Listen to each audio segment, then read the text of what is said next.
All right, we're good now. It started. But it's live, so people on YouTube could watch us. And they are watching us. Nice. You should have sent me the link. I would have sent it out to all my people. All right. All right, you want me to get this started here? Yep, you're good. Hello and welcome to episode 2 of the podcast. My name is Tom Piccolo, and this is a lot of basketball. But first, I'm joined by 3 of my good friends to talk about Cavs Warriors. Back from last week, we have Greg Poon and Jake Storiali. And joining us for the first time is the elder Poon brother, Kenny. Guys, don't talk over each other, though. but how are each of you doing? Good. We be steady potting. I'm all right. Poddington the Bear. Strong first impression. So we're taping this on a Monday night. Game 2 of the finals was last night. The Warriors dominated the Cavs for the second time at home to take a 2-0 series lead, heading back to Cleveland. Guys, both games 1 and 2 played out in sort of similar ways, with the first halves being very competitive before the Warriors ran away with it in the third quarter of both games. So I'm going to start with Jake. I'm curious, what are your impressions of games 1 and 2 so far? Well, I think we saw what we thought we were going to see. I mean, not to toot your horn, Tom, and not in the biblical sense, but I mean, I think you said it perfectly when you said in game 2 that LeBron was the best player on the planet. Kevin Love played a great first half. Golden State was careless with the ball, and they were still up by 3. That was in game 2. So it's going to take a Herculean effort by LeBron. I still think they're going to get one game. But yeah, I mean, it's been a domination. I don't know how much there is to analyze. I mean, Tristan Thompson, where are you? And then, who's been the best bench player for the Cavs? Richard Jefferson? What year is it? So I don't know. Just so much firepower on Golden State. Yeah, Jake, there better be a lot to analyze because we're going to be talking about this for an hour. So, yeah. No, so, I mean, just going off of game 2 really quickly, the Cavs played Golden State to a draw in fast break points. They outscored them in the paint 60-40, and they outscored them in points off turnovers 23-14, and they still lost by 19 points. It doesn't bode well for the rest of the series. Kenny, I'd like to hear sort of your impressions of games 1 and 2. Yeah, Tom. So, I mean, just kind of echoing what Jake was saying. I'm not sure if it was you or Greg who mentioned in the last podcast. And Kenny, was that a reference to our echoes in the first podcast? That's a good callback. Nice callback. Thanks, Tom. But someone said, this is the Golden State Warriors, a team that you can play your best basketball and then look at the scoreboard and you're still losing. So not that, either team was playing their best basketball, but certainly Golden State was not playing their best basketball in game 1. And, Cleveland wasn't playing their best basketball either, but they looked up at the scoreboard and they were losing. Just like in game 2, both teams were playing exceptionally well. Golden State was a little bit sloppy with the ball, and still you look up at the scoreboard and Golden State's up at 3 at halftime. So, I mean, I think the biggest thing for the Cavs is they need to get, exceptional efforts out of Kevin Love, Kyrie Irving, and LeBron James all in the same game. Kevin Love disappeared a little bit in game 1, didn't have his best game, and Kyrie Irving, he got his points last game, but in the end it wasn't particularly efficient, and there were large stretches of the game where Klay Thompson just kind of shut him down and made his life very difficult. So in order for the Cavs to get back in it, I really think that they're going to have to get exceptional efforts from all 3 of those guys. And Greg, you have anything to add there? Yeah, I mean, going off what Jake said, Tristan Thompson, where are you? J.R. Smith, where are you? Just Deron Williams thought he was good at basketball. Apparently not. Richard Jefferson has been the best bench player, if just looking at it. And Iman Shumpert was, pretty great defensively on Durant for, 10 minutes yesterday. And then offensively, I don't know what he was doing. He said, I'm playing good defense. I'm going to go ahead and take over the offense, which he shouldn't have done. They're going to need someone else on offense. Even if they get the big efforts out of those three guys, you're going to get big efforts by at least two, huge efforts out of at least two guys on the other side, probably more. And so you just need a J.R. Smith or a Tristan Thompson to do something at all. I mean, they haven't done anything. 3 points for J.R. Smith in game one, which was like the very first 3 points of the game. Tristan Thompson, 0 points in game one. They just need something off the other than what the big three are doing. Tom, you know, I like jumping in as the moderator because that's kind of rude and inappropriate. The strength of yours. I we kind of went around and had almost a consensus there. Sounds like there's a dog barking. We'd be remiss if we didn't address the dog. We have to at least talk about it. I just got a puppy, so he's a Noodle the Doodle. He's featured on Weeby Steady Poddin'. But Tom, hey, where can you follow him on Instagram, just real quickly, and then at Noodle the Doodle Dog. So that's a little into my life, people. But Tom, I think the question is, what does Cleveland? What can they do, and can they win a game? And if they do, how is that going to happen? Yeah, and I think the biggest – that was sort of exactly where I was headed, Jake, is one of the biggest parts of that is how the Cavaliers are going to slow down Kevin Durant, because he has just gotten whatever he's wanted in games 1 and 2. He's shooting outrageously high from the field. Game 1, he was just getting a wide-open dunk after wide-open dunk. In game 2, he really had his way with whoever was defending him. It seemed like Iman Shumpert might have had the most success, just anecdotally. I don't have any numbers in front of me, but just looking at it, like Shumpert's length and physicality might have bothered him. Because frankly, we talked about it before game 1. LeBron can't afford to use so much of his energy chasing around Kevin Durant off screens and trying to guard him in ISO situations in the post. It's not sustainable for LeBron in order for him to be as good as he can be on offense. So I'm curious what you guys think. Kenny, I'll start with you. Do you think there's any possible way they can slow down Durant? Tom, I'm going to take the exact opposite approach as you. I'm going to say that they need, great efforts out of Kevin Love and great efforts out of Kyrie Irving on the offensive end to give LeBron a chance to, focus his efforts on defense. Now, in reality, is that possible? They have to run the entire offense through LeBron, but there's really no one on the Cavs side that I can see even potentially throwing Durant off his game. Now, he's just too tall and he's too long, and Shumpert had success in short bursts, but in the end, I think he can just turn around and shoot over him. So I think you need LeBron's size and physicality in order to match up with Durant. So I think, he's going to have to be able to, get some of his energy on the on the defensive end. And in order for him to do that, Kevin Love and Kyrie Irving are really going to have to step up offensively. Yeah, that's a great point. And turning LeBron into a defensive first player just at this point in his career is going to be it's a tough ask. Just given his mindset, especially in games 1 and 2, he was just in full on attack mode, particularly in the first half. And that's when the Cavs had the most success. It translates. It sort of correlates to that. And absolutely, and that's how they won 2 years ago. That's how they kept it close 2 years ago, was having LeBron just dominate the game and dominate the ball. And in order for them to succeed, someone's going to have to stop Kevin Durant. And I really don't see anyone on the Cavs roster who has that ability other than LeBron James. Yeah, it's totally fair. And Greg, that kind of leads into something I want to ask you is, do you think that sort of slowing down the pace of the game and reverting back to the 2015 style is what the Cavs should do going forward in this series? I think so. Obviously, you can't run with these guys, but you could try to slow down the game. I don't know how much playing good defense even matters. If you watched last night, first quarter, you're watching, you're like, wow, the Cavs are playing pretty good defense. End of the quarter, the Warriors have 40 points.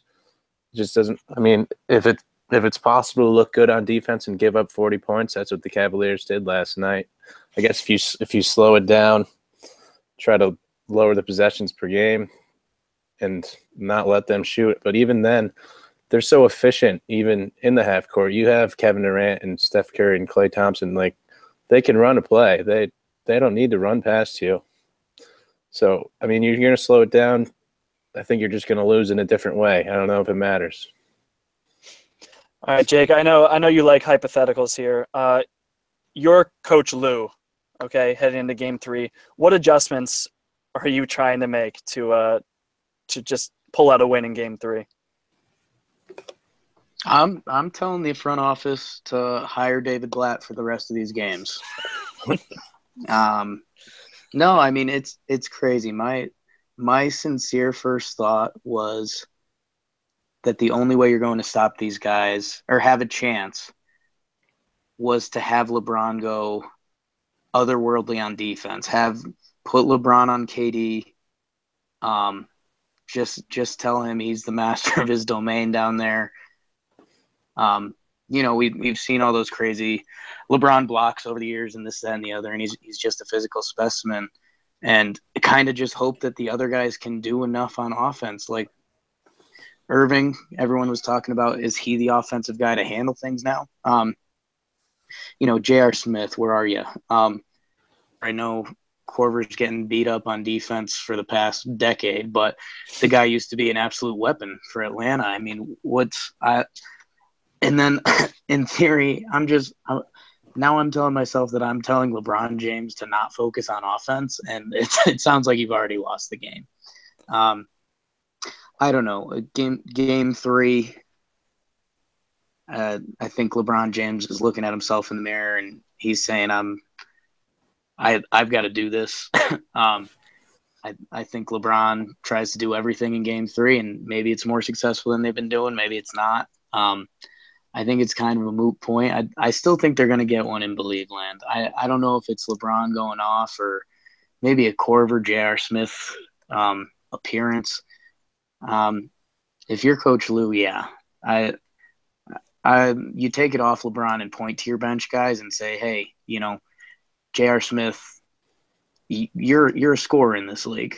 Give me something. Kyle Korver, you're one of the best shooters in league history. Give me something. A lot of praying, common theme on this podcast. You absolutely need those role players to step up. And before Game 1, we all gave some predictions of how the series would play out.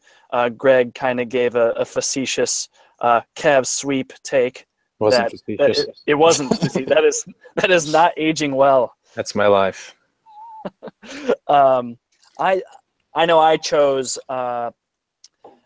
Warriors in 6, thinking that the Cavs would be able to steal 2 games. And though that's not off the table, nothing I've seen from games 1 and 2 have been particularly encouraging for me to want to stick to that pick. I think the most likely outcome is that the Cavs do take 1 and the series ends in 5. But is that even a moral victory, or is that that's still pretty embarrassing? Well, Tom, let's not get ahead of ourselves. I mean, if we remember last year, Golden State started on a very, very similar fashion, went up 2-0. Both games were significant margins, and then the Cavs took Game 3, and the Warriors took Game 4, and then all of a sudden Draymond Green disappears, and bada bing, bada boom, Cavs are champions. I mean, Kenny, you're definitely right to point that out. The only minor thing I would point to is Kevin Durant.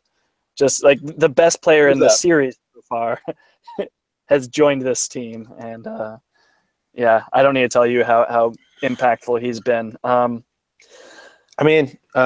Also last year, Kevin Love got injured. And they had to take him out. And then they beat the Warriors by 30. So I don't know. Even though he looks like he's helping, maybe he's not. I mean, I know 2015 when it was just LeBron, Mozgov was just going off, and then Blatt was like, "I know you're going off, but we're losing, so you're not even going to play anymore." I mean, I think Kevin Love's doing great. That helped, right? Yeah, that did help, but I don't know if it's Kevin Love. It's probably not Kevin Love's fault. He seems like one of the only people doing anything, but maybe one of the people that looks like they're helping is hurting. I don't know. Maybe there's nothing you could do. I don't know. Yeah. I think what it comes down to is, Golden State's best is better than Cleveland's best. So Cleveland has to hope that Golden State doesn't play their best. And I think they're going to have to, at some point, figure out exactly what they're doing on offense. I don't know what exactly they're doing with Kyle Korver. They have him out there playing minutes for presumably to stretch the floor, but then Channing Frye's only getting a couple minutes here and there. If you're gonna get some shooters out there, then get some shooters out there. Otherwise, you go back to the hold the rock game plan and let LeBron do work. Yeah, I mean, coming into this series, the Cavaliers had the best offense of the playoffs. I mean, they were just unstoppable through the Eastern Conference. And, I mean, just looking at the numbers, they are shooting so poorly from three in particular, which is where it's really been their bread and butter all season. But, I mean, we've really, harped on Kyle Korver, on J.R. Smith, and we haven't really mentioned Channing Frye. But, I mean, obviously these are the guys who need to step up and start hitting threes. But, I mean, the most frightening part is probably just has been the Cavs' Achilles heel all season has been their defense. Throughout the regular season, it was mostly blamed on a lack of effort. Throughout the Eastern Conference playoffs, they actually stepped it up, but they just have looked completely hopeless defending. And I just don't know just what else you can do. I think that's sort of just this sense of hopelessness has really crept into this series, and frankly, made it not as enjoyable to watch as perhaps the last two finals were. So that's kind of a long preamble to ask you guys. Do you guys think that, and we can get back to the series specifically in a little bit, but do you guys think that this has been bad for the league, that this hurts the perception of the league? Jake, I'll start with you because you have good takes. I'm the good take guy on the podcast. Good take guy. Man, unfortunately, I think it's still good for the league. Look at all these stars in this game. And end of the day, that's what turns ratings, and that's what it is. You've got, depending how you rate them, you could have the top three players in the world in the series. You could have 8 of the top 15. I know Greg just essentially said bench Kevin Love, but this is a star-laden finals, and what's always been a star-laden league. You look at the golden years of the NBA, and that's what Larry Bird, Magic Johnson, MJ, and then kind of the bad boys came along from there. That's and no, I guess I don't know if it's a sad part or not, but watching Golden State do what they do when they do, it's incredible to watch. It's I don't think Dr. James Naismith pictured it coming out this way, but it's incredible. You've got a 7-footer who's got one of the best strokes of all time. Steph Curry is redefining the game, and if you don't believe that, go to any 24-hour fitness around the world and watch where they're shooting from. It's looking like you get 4 points from the volleyball line nowadays, the way they're shooting. But and the other, Draymond is such a special, unique player that he gets his love. Man, I was thinking about it today. Klay Thompson, that dude is a lockdown wing defender. You could argue the second best shooter in the league, and he often gets mentioned fourth amongst these guys. He usually draws the guy to defend. Channing Frye was guarding him. That's tough for Channing Frye. Young Channing Frye, old Channing Frye, that's tough. But the Golden State's special to watch. LeBron's always special to watch. So unfortunately, I think it is good for the league. It's going to be better when Kevin Durant goes to the Washington Wizards next year, but that might be the next episode of We Be Steady Poddin'. Yeah, we'll have to save that. We'll have to save that take. Can't use them all up here. And just in terms of ratings, I have the numbers in front of me. I have a tweet from one of my professors. He says the NBA Finals are averaging 19.6 million viewers from TV and streaming per ESPN. That's up 5% from last year. So it's not hurting the ratings. I guess what I'm wondering is if it hurts the perception of the league, just this complete lack of competitiveness. The lack of competitiveness is it hurting? Tom, let me jump in for a second. So I think this is the kind of basketball that will draw in, casual fans because people like to watch excellence. Over a prolonged period of time, I think it just gets exhausting to see how good the Warriors are. The analogy that I would make is to the 1992 Dream Team. They went out there and won every game by 40 points, and it was fun to watch for one Olympics.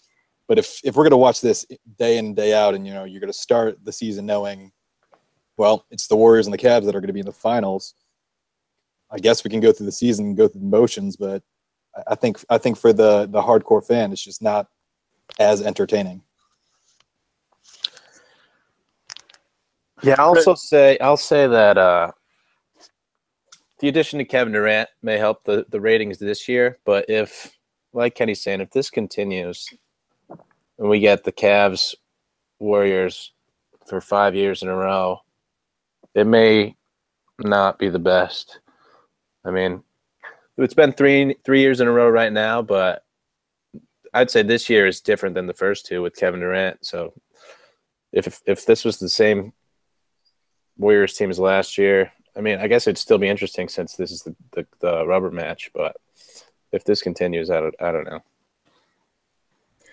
Yeah, and guys, I don't mean to just hit all the tropes of NBA Twitter right now, but I don't know that all of our listeners are like hardcore NBA fans, so I'm just gonna dive right into it.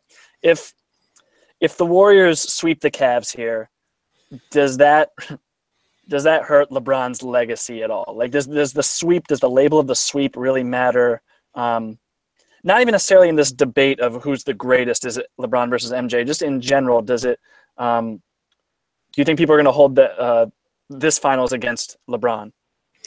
Well, I'll say I think it's catch-22. So if they get swept right now, and then the Warriors keep winning next year and the year after then, year after that, then he got swept by one of the best teams ever. But if he beats them, if he gets swept by them right now and beats them next year, then it's like, why did you get swept last year? Kind of like that. And so this could be brought back against him at some point, even if he wins next year. Or if they lose to someone who isn't LeBron, then that is very bad for him, I would say. The other big thing that sorry, Kenny, I need the stage. The stat that we haven't brought up that I'm surprised hasn't been getting more played, because they were talking more about it with Cleveland coming in. But they could go undefeated in the playoffs. Where the team coming off 73-win season and all that, and then they ended up flunking the dunk at the end of the year. But if they go undefeated in the playoffs, that's going to really rally this is the best team ever talk. And I think LeBron wanted to get the title for Cleveland. He's on a bye for a little bit. If he wants to go after MJ's ghost a little more, that'll come in the coming years. But I think the conversation is more going to be, is this the best team that's ever played? And if I can jump into the LeBron discussion here, getting swept certainly doesn't help, right? I think the bigger thing for him is right now he's just getting completely shown up by Kevin Durant. If Kevin Durant continues to just dominate him in this fashion, then that certainly has to hurt his legacy to have him go toe-to-toe with another player. I mean, they're both putting up sensational numbers, but there was a stretch yesterday where Kevin Durant just went toe-to-toe with LeBron for 3 straight minutes, and he got the better of him by a large margin. And I think that, more than getting swept, would be a problem for his legacy. Craig? Yeah, I mean, I think the sweep would be, like Jake said, this might be the best team ever. The best single season team ever. Like, obviously they'd have to put together more of a run to challenge the Bulls dynasty or some of the several other dynasties from before. But yeah, I think there's a real case there to be made for the best single season team in NBA history. Like, they're going to go through and probably have the best net rating in playoffs history and going undefeated. Like that number kind of says it all if that's the case. But even if they do win in 5 games, I don't know that precludes them from being the best single season team in history. Maybe some would argue that one game matters a ton, but I don't really fall into that camp. Yeah, I also think that they don't have the regular season's win record and I think that's largely because they didn't want it. They got it last year. They saw that it didn't matter at all in the end, so they just decided they didn't want it this year, to be honest. Yeah, and there were, discussions at the end of last year when they were talking about maybe Kerr should rest their players, and they said, no, let's go for it. And they went for it and then didn't win the championship. So I think Greg's right there. Fire Steve Kerr from Ken Poon. Exactly. Mike Brown was killing it. Yeah, that just something that jumped out to me in that conversation that actually Ken said. We we used to think Kevin Durant was going to take the torch from LeBron. Basically, once he took off, he's this next level scorer who, when he turns it on defense, it's pretty impressive. I know one of Tom's favorite plays in basketball history is that Kevin Durant double jump block. That was incredible. But recently the conversation's gotten away from Kevin Durant taking the reins over because LeBron's still doing it like he does, and now people have been talking Giannis and different guys to be labeled as the best player in the league, which is a big thing. I mean, you go through league history, there's only so many guys that you can clearly say they were the best player at their time period, and Kevin Durant currently can't say that. If he wins this and then that kind of gives him the confidence, I think he'd have to leave Golden State. If he stays there, I mean, people are just going to always hold that against him. But he could possibly get back in that discussion. Yeah, preach. But I think that would be an interesting developing storyline in the coming NBA to see if Kevin Durant has another level. Yeah, I mean that's a great question. And there's been some talk, and I know, Kenny, you mentioned this beforehand, that Kevin Durant might even be the best player in the NBA today, full stop. Better than LeBron. Paul Pierce says. And, I mean, I think yesterday he went for it. During that 3-minute stretch in the fourth quarter, he went at the crown. And, not that – I don't know if you guys have seen The Wire, but you go with the king, you best not miss. And he did not. So – and so I wonder if all this talk about Durant has sort of given short shrift to Steph Curry at all. I mean, because we haven't talked about him that much, and he has been. I mean, he's average. So in games 1 and 2, he's averaging 30 points per game on 46.2% shooting. He's hitting 45.5% of his 11 3-point attempts per game. He's getting to the line 7 times a game. He hasn't missed yet. He's 7 for 7, averaging 7 for 7 from the line. 8 rebounds, 10.5 assists per game. And that's a pretty outrageous line, and he's leading his team in plus minus. So I don't know. Like, Kevin Durant has been just outstanding, particularly on defenses where I think he's getting a lot of respect from people. But Steph Curry on offense has maybe even been better. Anyone want to argue with me on that? No, I think we all agree that Steph Curry's been the best player in this series so far. Oh, that was some boring radio. No. Yeah, so, I mean, so go on, Greg. No, you go for it. You go ahead. You talk. I'm gonna sit in silence, and you're gonna talk.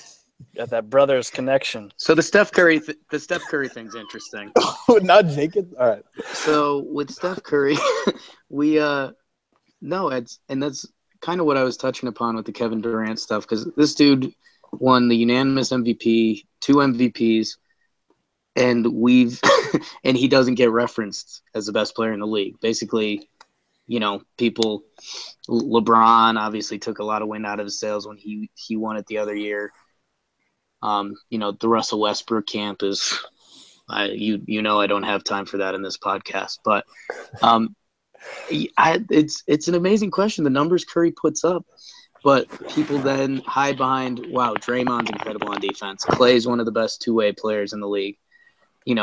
Kevin Durant. I was just saying, is he going to take the throne? I don't even know. I don't know where I land on Steph Curry. Maybe my favorite player to watch all time. When he's right, it looks like a video game, but not. I don't know. He's not flying through the sky. He's sleight of frame. I don't know. Does that lead something for you guys to say? Because I'm lost in my words. I mean, You? So I was going to go in a different direction. I will say that the biggest problem that people have with Steph Curry is that he just doesn't look like he should be one of the best basketball players in the world. He doesn't have that look. And He doesn't dunk it.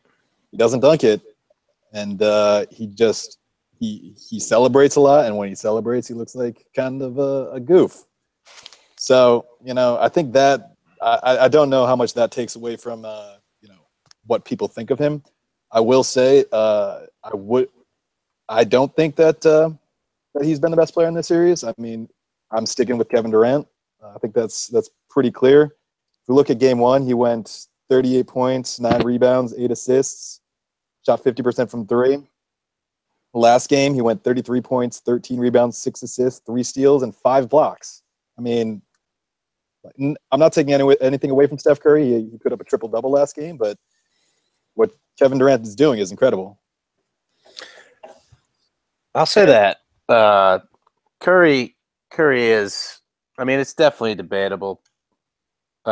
I know at one point last night when Durant was just going off, you see the Warriors dribbling the ball up the court, and you're thinking, just give the ball to Durant, give the ball to Durant. Steph Curry just pulls up for 3 and nails it.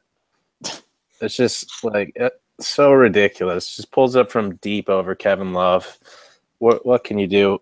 This just reminding people that he's on the team. He shouldn't have to do that. He's good. He's a good player. I mean, like Kenny said, Durant's line in game 1 was good, but Curry still 28, 10, and 6. 6 for 11 from 3. That's 3's worth more than the 2 at the end of the day. So maybe Steph Curry is the best. 38 is more than 28. But Steph Curry looks like a doof, so now Kenny's the take guy on the podcast. So I'm saying I don't know if it takes away from him, but he's definitely an alpha out there celebrating there. All right. Tom, weren't you making the argument that Tristan Thompson's the best player in the series? You're just trying to make me bring up a Kardashian. I'm not going to do it, Jake. I'm not falling for that trap. We've been given a lot of love. I think we kind of got to go to the other end of the spectrum. Tristan Thompson, what happened? What's going on with these Cavs bench, Tom? Broke up with a Kardashian. That's what Tom said. I think Tristan Thompson has gotten 2 over the back fouls called on him while going for offensive rebounds in the first quarter of each game, or one in each game, and that might have affected him. But I mean, you usually just see this guy just bulling through people for the rebound, and I think he tries that once, gets called for a foul. Maybe he doesn't want to foul out, but that doesn't seem to matter since he only played like 22 minutes in game 2. I don't know. He was supposed to be the X factor, with the rebounding, and particularly the offensive rebounding. And in the first 2 games, he has a total of 3 offensive rebounds and 8 rebounds total. I mean, Steph Curry had 10 rebounds last night. Yeah, like I was saying, the Cavs don't have an X factor. There's no one on this team doing anything other than the big 3. Shumpert, you see him play good defense, but having one player play good defense isn't enough against the Warriors, because then he'll just, like, he was guarding Durant, so Durant will just pass to Curry, and he'll be being guarded by Kyrie Irving. So you're gonna need to be able to contribute on both ends. You can't have a guy just play defense and then go to the other end and just do absolutely nothing like Iman Shumpert did yesterday. And kind of just going along with that, they got to pick up the defense all around. And I know LeBron's been putting up crazy numbers, but there were stretches yesterday when he just got lost on defense. And I know I talked to you guys about this before, but there's one in particular play where he followed Iguodala and just completely left Kevin Durant alone. And that's not something you can do for the second best player in the world.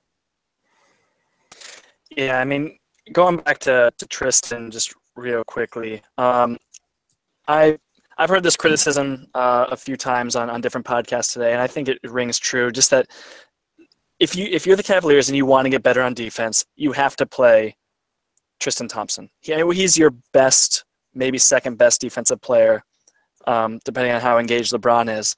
And I know that they're getting killed with him out there, but I mean they're getting killed with him on the bench too. So like, if They're you're getting Coach killed with Lou, I think everyone.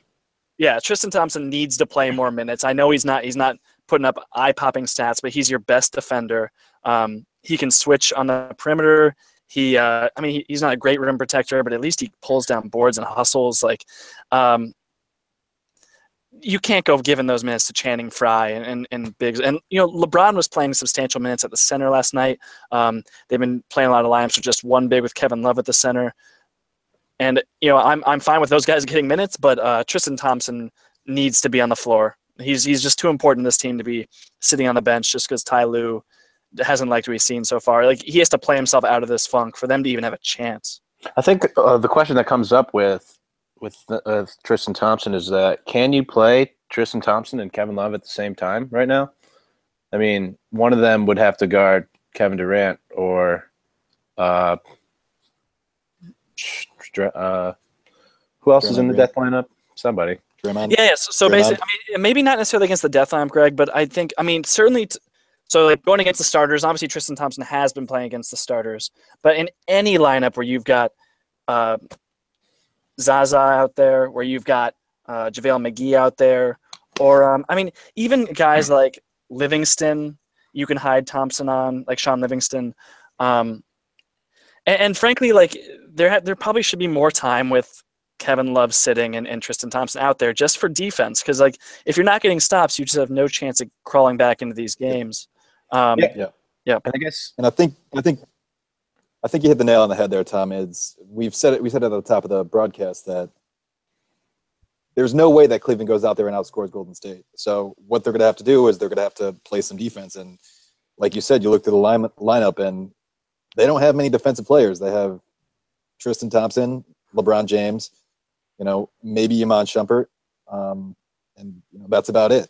So they're going to have to start making some stops somehow. And I think you're right in that the way they're going to have to do that is Thompson's going to have to get some minutes. I think you actually just convinced me that this is Kevin Love's fault, that he is the problem, and that I didn't mean to say that. Well, you need to put Tristan Thompson in for defense. I know you see Kevin Love going off on offense, but do you need Kevin Love to go off on offense when you have LeBron James and Kyrie Irving? You could there's only one ball. We just let those guys do it. I know last year there was a game where they both scored 41 points or something. Let's just do that. I mean, then we'll have the rest of the other three guys play defense. I know when LeBron scored the 28 straight against the Pistons back in 2007, one of his teammates said, LeBron told him, hey, you guys just get stops on defense. I'll take care of the offense. So maybe something like that. I know it's not good basketball, but maybe their best shot. Yeah, and I will say in defense of Kevin Love, I mean, he's putting up 21 points and how many rebounds? I have it right here. 21 points, 14 rebounds. He's actually gotten Draymond Green into foul trouble. I think in both games, Draymond Green hasn't been a huge factor. At least hasn't felt like. And I know in game 2 he was in foul trouble the entire game because Kevin Love was just being so aggressive with him and establishing position and forcing Draymond to commit those fouls. So like even some of the stuff that Kevin Love does doesn't show up necessarily on the stat sheet. So I hate for the all the onus to be put on his benching, but bottom line is Tristan Thompson can actually defend Draymond Green credibly. He can switch onto the perimeter if he has to in a pinch. Like he's just too good of a defender to just be wasting away on the bench while the Cavs' other rotation players have just been trash. So that's pretty much all I've got to say. We've been going on for a while here. I'm wondering, does anyone else have anything else they want to say about? I'll say that. You may not want to play Tristan Thompson and Kevin Love against the death lineup, but it's not up to them who the Warriors put in the game. I know at what point yesterday, Tyronn Lue was talking about it, that they put in Channing Frye and Warriors just countered with Kevin Durant at center. Some reporter was asking Tyronn Lue about it, and he said, yeah, I saw that. I just took Channing Frye right out of the game. What can you do? And you have to guard the people on the floor. You could try to put in your best defensive lineup. I don't know. You can't be good at offense and defense against the Warriors, basically. Not with the Cavs roster, it seems like. All right, guys, I think we're wrapping up here. Jake, Kenny, you have any other closing thoughts here? Yeah. If we're a closing statement, I mean, if you're the Cavaliers, you either hope LeBron goes mental, and that's how you get a game. Really, everybody would have to pick it up. You'd have to get a 5 of 7 from J.R. Smith. You'd have to get I don't know, either Kyle Korver needs to make a lot of baskets or not play. I mean, I just heard us saying, is Kevin Love the problem? And he's getting 21 and 14 right now. I mean, Tristan Thompson is putting up pedestrian numbers. I don't know. I'm still saying just because he's LeBron, they're gonna get one. But if not, I mean, perfect playoffs. That's what's going to be really interesting in this game, these final games, I believe, is whose pride kicks in harder. Does LeBron say, I'm not letting these bleeps go down as the best team ever and go undefeated? Or is Golden State, do they turn it on even more and say, we want this. We're pissed about last year. This is going to be another one. Not only do we have the best regular season in NBA history, we're going to have the best postseason in NBA history. And Jake, you can say hell on this podcast. Nice callback, Tom. Thank you. I wasn't going to say hell. Oh. Yeah, that wouldn't have made sense. Kenny, you have any other thoughts? Yeah. So, I mean, I guess I'll just close out kind of saying what I said a little earlier, in that the Warriors' best is better than Cleveland's best. So in order for Cleveland to steal a few games, they're going to need Golden State not to play their best, and they're going to need to play their best. So they're going to need to get everything they can out of the big three and then all their supporting staff. And even then, if the Warriors play their best, it still might not be enough. So I just I don't know how long this could possibly go on. I wasn't on the last podcast, but I said my first prediction was Cleveland would steal game one and Warriors would win in 6. If Cleveland did not win game one, I called a Golden State sweep, and I'll stick to that. I think there's just no way that Cleveland could play at a level to beat Golden State at its best. The conditional prediction, I like that a lot. I'm going to take it, and I'm going to use that from now on. All right. There you go. All right, folks. Well, this has been the A Lot of Basketball podcast. Thanks for listening. Is there anything you guys want to plug? Anyone write any articles recently? Oh, yeah. Follow my dog at Noodle the Doodle Dog on Instagram. Yeah, Noodle the Doodle Dog's about to drive my girlfriend crazy, so I have to go. All right. All right. All right, guys. You can check this. You can check out our writing at alotofbasketball.weebly.com. Is that or Greg? It's just a lot. Yeah. I paid a lot of money, so now it's just alotofbasketball.com, and I get about 10 calls a day from web developers and 25 emails. So just check it out. All right, folks. Make this worth Greg's money, please. alotofbasketball.com. All right, thanks for listening. We'll do this again before the series is over. Thanks, guys. Thanks a lot, Tom. Thanks, Tom. Take care.